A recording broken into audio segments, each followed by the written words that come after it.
Teenage Mutant Ninja Turtles! Shredder's Revenge.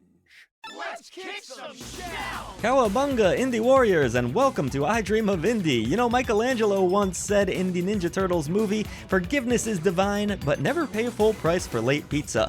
Is Teenage Mutant Ninja Turtles Shredder's Revenge worth full price? Shell yeah, it is. Originally a comic series created by Kevin Eastman and Peter Laird way back in 1984, the Teenage Mutant Ninja Turtles took the world by storm. It was a massive part of nearly any child of the late 80s, early 90s lives. I absolutely loved it and begged my mom for the action figures, watched the cartoon every single Saturday, read the comics. Hell, the first movie I ever saw in theater was Secret of the Ooze. Go Ninja, go Ninja, go! Naturally, the popularity of the series led to many video games for our shelled heroes, kicking off with a fun but infamously challenging NES title that went on to sell 4 million copies, being one of the biggest NES titles ever released. While successful and enjoyable, and a bit frustrating, it was 1989's beat-em-up arcade game, which would come to the NES as Ninja Turtles 2, the arcade game, that really captivated me. Its accessible gameplay, coupled with an amazing soundtrack and visuals, were a hit, and led to a now famous sequel that has been a staple for fans of the brawler genre since its release, Turtles in Time. You've probably heard of that one at some point if you love video games. Shredder's Revenge heavily draws from those two arcade classics while managing to still feel fresh in 2022 with buttery smooth controls, gorgeous pixel art graphics, and a fantastic new set of musical compositions. This is a game that was made with a great deal of love and care, one that fans of the older Turtles games will absolutely love, and yet accessible enough for anyone to pick up and play. In Shredder's Revenge, Rocksteady and Bebop are up to no good, running around stealing items in order to help Shredder with yet another evil plan. The game spans 16 levels or episodes that will take you everywhere from Manhattan to Coney Island and of course Dimension X. Just like they were in the classic arcade games, the cutscenes are told through some wonderfully pixelated renders that feature scrolling dialogue and do a fantastic job of transporting players back in time. You have two modes in Shredder's Revenge, the full-on story mode and an arcade mode. In story mode, you'll bash your way through levels while traveling along an overworld map of the city. Here you're able to enter the Turtle Lair where you can track achievement progress or party up with other players using the game's well-implemented cross-play online features. You have the option for up to 6 players total here, either locally or online, which is really freaking awesome. April O'Neil and the 4 other Turtles will be available immediately, and Casey Jones needs to be unlocked. Each level also features a set number of extra challenges for players to try and complete, as well as some hidden collectibles like VHS tapes that can be brought to Vernon for extra rewards. So while the game does have a rather short runtime of around 2 to 2.5 hours, you'll have plenty of incentive to replay levels over and over again. Plus, the game's just fun and you'll want to play it again anyways. It's equally fun to mess around with all the different characters, as their statistics do vary a bit from one another in terms of range, power, and speed. Characters also do level up individually the more you play, and while there is no robust skill tree here, you will unlock new attacks, and I thought this was a really nice touch. Shredder's Revenge features the same pick-up and play style gameplay that made the arcade game so fun in the first place, but it does go a bit deeper with about 21 different actions to be learned. You have your standard combo attacks, of course, but you also have super attacks, grabs, where you can fling the Foot Clan members and other enemies towards the screen,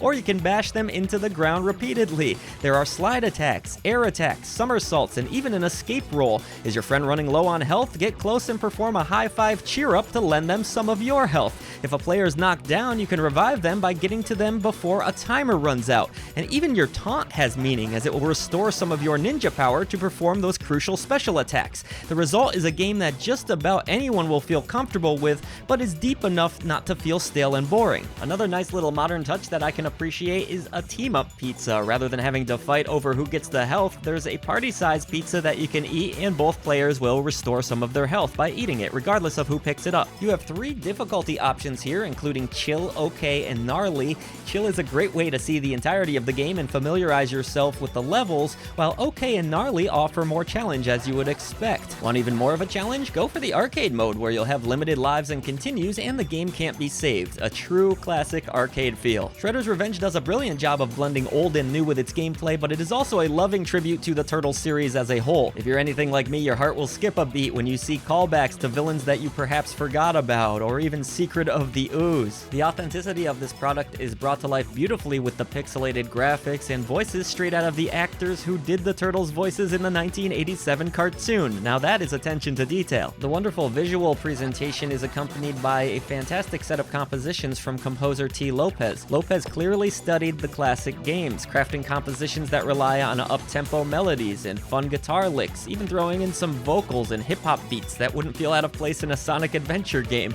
Everything just clicks in Shredder's Revenge, making for a really wonderful presentation. While Shredder's Revenge is a lot of fun, it does have a few slight nitpicks worth mentioning. My biggest gripe with the game would be dealing with the airborne enemies. Sometimes the hitboxes did feel a bit off, even when I was perfectly lined up with these flying creatures. This did create some frustration in trying to air kick them out of the sky, and made one boss fight in particular a little bit annoying. Lastly, PlayStation fans should be aware that the console is limited to 4 players locally due to the way the PlayStation 4 was made. However, you are able to have 1 local player and 5 online. Still, if you have other options, I would avoid getting the PlayStation version of this game and opting for another version. Every other version of the game, as far as I can tell, including the Steam version, which is where I played it, has 100% online multiplayer on 1 device, 100% local for up to 6 players, and then the local online combination for up to 6 players. Another cool little touch with the PC version of the game is that regardless of which controller you're using, PlayStation or Xbox,